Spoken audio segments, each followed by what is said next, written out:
اعوذ باللہ من الشیطان اللعین الرجیم بسم اللہ الرحمن الرحیم اعظم اللہ اجورنا واجورکم بمثاب الامام حسین علیہ السلام قال الرسول صلی اللہ علیہ وآلہ وسلم الحسین منی وانا من الحسین۔ عزیزان گرامی قدر، عزاداران سید الشہداء، ماہ محرم الحرام جو کہ ایک مقدس اور باعظمت مہینہ ہے، یہ وہی مہینہ ہے کہ جو عزتوں اور عظمتوں کا درس دیتا ہے۔ یہ وہی مہینہ ہے کہ جو صبر و رضا کا درس دیتا ہے، اور یہ وہی مہینہ ہے کہ جو انسانیت کو حسینیت کا درس دیتا ہے۔ حسین اور حسینیت محض ایک تاریخ کا نام نہیں ہے، بلکہ یہ ایک سیرت اور طرز عمل کا نام ہے۔ عزیزان محترم، یہ ایک ایسی گائیڈ لائن بھی ہے کہ جس کے دین کے دامن میں ایک جانب ذبیح اللہ حضرت اسماعیل علیہ السلام کی قربانی ہو، اور دوسری جانب ذبح عظیم حضرت امام حسین علی مقام علیہ السلام کی انگرد قربانیاں ہوں، تو یہ ثابت ہو جاتا ہے کہ اس دین کی بقا کا ذمہ خود پروردگار دو عالم نے لے رکھا ہے۔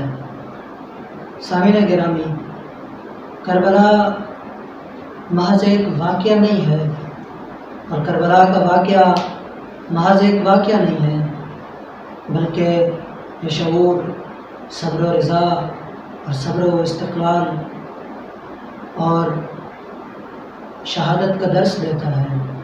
اور یہی وجہ ہے کہ اس کربلا میں ننھے مجاہدوں کا بھی اتنا ہی کردار ہے کہ جتنا کسی جوان اور پیر سالہ کا کردار ہے۔ اور یہی بنیادی وجہ ہے کہ اس زمین کربلا پر وہاں پر موجود بچہ بچہ کربلا شناس ہے، اور وہاں پر موجود بچہ بچہ ہی کربلا کا عارف ہے۔ اور امام حسین علیہ السلام نے سرزمین کربلا پر ہمیں صبر و رضا کا درس دیا، ہمیں عزتوں اور عظمتوں کا درس دیا، ہمیں شہادتوں اور سعادتوں کا درس دیا۔ اب یہ سوال ابھر کر سامنے آتا ہے کہ حسینیت کا نام زندہ باد کیوں ہے، یزیدیت مرد آباد کیوں ہے؟ تو عزیزان گرامی، امام حسین علی مقام علیہ السلام نے ہمیشہ حقداروں کا ساتھ دیا، ہمیشہ مظلوموں کا ساتھ دیا، اور یہی وجہ بنی کہ آج حسینیت زندہ باد ہے، یزیدیت مرد آباد ہے۔ اور یہی وجہ بتا دی امام حسین علیہ السلام نے کہ اے لوگوں، ظلم کے خلاف جتنی دیر سے اٹھو گے اتنی ہی زیادہ قربانیاں تمہیں دینا پڑیں گی۔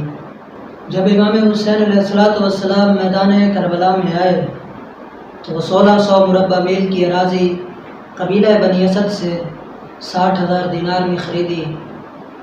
اب یہ بات ابھر کر سامنے آتی ہے اور لمحہ فکریہ بھی ہے کہ امام کہہ سکتے تھے کہ میں تمہارے نبی کا نواسا ہوں، میں تم پر حق ولایت و امامت رکھتا ہوں، مگر اس کریم امام کی عظمت کو دیکھیے کہ قبیلہ بنی اسد سے کہہ رہے ہیں کہ میں یہ عرض کربلا خریدنا چاہتا ہوں۔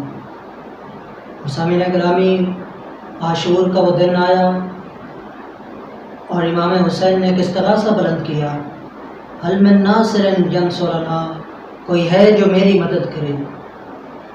غور طلب بات یہ ہے کہ آیا وہ استغاثہ اس لیے بلند کیا گیا کیا امام حسین مظلوم تھے؟ آیا وہ استغاثہ اس لیے بلند کیا گیا کیا امام حسین غریب تھے؟ ہرگز نہیں۔ علماء نے جو اس کی تشریح اور تعریف کی ہے، علماء فرماتے ہیں کہ امام کا جو استغاثہ تھا، هل من ناصر ینصرنا، کہ کوئی ہے جو میری مدد کرے۔ علماء یہ بتاتے ہیں کہ وہ استغاثہ اس لیے نہیں تھا کہ امام مظلوم تھے، وہ استغاثہ اس لیے نہیں تھا کہ امام غریب اور بے مددگار ہو چکے تھے۔ امام کا وہ استغاثہ اس لیے تھا، وہ فرماتے ہیں کہ امام کہتے ہیں کوئی ہے کہ جو میرے اس مشن حسینی کو زندہ رکھ سکے، کوئی ہے جو قیامت تک میرا مغیث اور مددگار بن سکے۔ اور اسی طرح آج آپ دیکھتے ہیں کہ پوری کائنات عالم میں کروڑوں لوگ لبیک یا حسین کی صدائیں بلند کرتے ہیں۔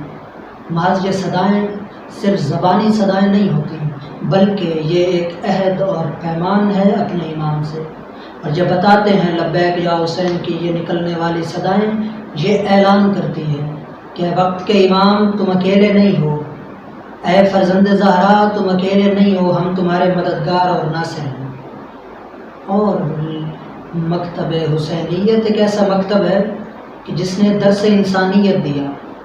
حسینیت محض ایک فرقے کے لیے نہیں ہے، حسینیت محض ایک قوم کے لیے نہیں ہے، حسینیت کا تعلق کسی فرد یا اس کی قوم سے نہیں ہے، بلکہ حسینیت کا تعلق تمام عالم انسانیت سے ہے۔ اور یہی وجہ بنی کہ ایک غیر مسلم نے یہ کہا، اس قدر رویا میں سن کر داستان کربلا، اس قدر رویا میں سن کر داستان کربلا، میں تو ہندو ہی رہا آنکھیں حسینی ہو گئی۔ یہی ہے درس انسانیت اور یہی ہے مکتب حسینیت کا درس۔ اور آج ہم دیکھتے ہیں کہ ہر طرف افراتفری کا عالم ہے، لیکن اس کے باوجود بھی حسینیت کے دامن کو پکڑے ہوئے لوگ آج بھی کامیاب و کامران ہیں، آج بھی سرفراز ہیں۔ لیکن یہاں پر غور طلب بات یہ ہے کہ اس عالم میں، اس کائنات میں، اس دنیا میں ہر طرف دہشت گردی کا عالم کیوں ہے؟ ہر طرف افراتفری کا عالم کیوں ہے؟ ہر طرف انانیت کا سامراجیہ کیوں ہے؟ تو اس کی وجہ یہ ہے کہ ہم نے مشن حسینیت سے دوری اختیار کر لی، ہم نے مکتب حسینیت سے دوری اختیار کر لی، ہم نے کربلا کا درس لینا چھوڑ دیا، ہم نے حسینیت کا درس کو چھوڑ دیا۔ آج دنیا میں افراتفری کا عالم ہے تو حسینیت سے دوری کا نتیجہ ہے۔ آج اگر جس جہان میں دہشت گردی کا عالم ہے تو اس کی فقط وجہ یہی ہے کہ درس حسینیت سے کنارہ کشی کر لی ہے۔ سامعین گرامی، اگر آج خواتین نے حسینیت کا درس لینا ہے تو امام حسین علی مقام کی بہن بی بی زینب سلام اللہ علیہ کی اس صبر اور استقلال کے درس کو پڑھیں۔ اگر آج خواتین نے درس لینا ہے تو علی اصغر کی والدہ ماجدہ جناب رباب سے درس کو سیکھیں۔ اور یہی وجہ ہے حسینیت کو پڑھنے اور حسینیت کے دامن پکڑنے سے یہ بات ابھر کر سامنے آتی ہے کہ جس شخص نے حسینیت کے دامن کو پکڑا وہ کامران بھی ہے، وہ کامیاب بھی ہے، وہ سرفراز بھی ہے۔ اور جوش ملی آبادی نے کیا خوب کہا ہے، کربلا اب بھی حکومت کو نگل سکتی ہے، کربلا اب بھی حکومت کو نگل سکتی ہے، کربلا تخت کو تلووں سے مسل سکتی ہے، کربلا خار تو کیا آگ پہ بھی چل سکتی ہے، کربلا وقت کے دھارے کو بدل سکتی ہے، کربلا قلعہ فولاد ہے جراروں کا، کربلا نام ہے چلتی ہوئی تلواروں کا۔ پروردگار دو عالم سے دعا ہے کہ ہمیں مشن حسینیت پر چلنے کی توفیق عطا فرمائے اور طریق حسینی پر قائم و دائم